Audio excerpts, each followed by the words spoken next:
Hey guys, we're doing a service call today. Pretty much coming out to take a maintenance call for a homeowner. They called us saying their house was getting a little warm and toasty. So what we did is before even coming out, we kind of did a consultation over the phone. We asked them how old their air filter is, when was the last time you changed it, what style it is, how thick it is, if it's a good filter, a cheap, Walmart type version.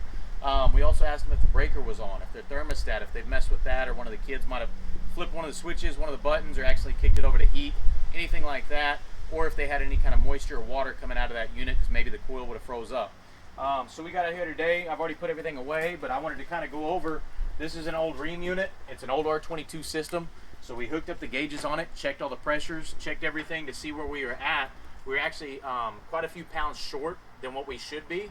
And due to the new government and all the good stuff going on with the EPA and all that, you can no longer get the R22.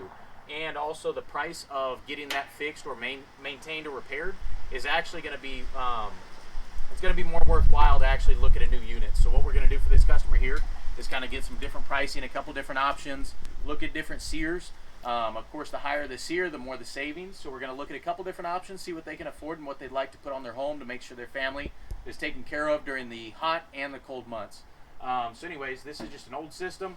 Already hooked up the gauges, checked the capacitor, checked the contactor, checked all the breakers, all that good stuff. The fan motor was good, but what the main thing was on this one here is it's got some kind of leak in the line set, making that R22 leak out into the environment, which is not good for the environment, nor your unit, nor the inside of the house, because now it's getting real hot.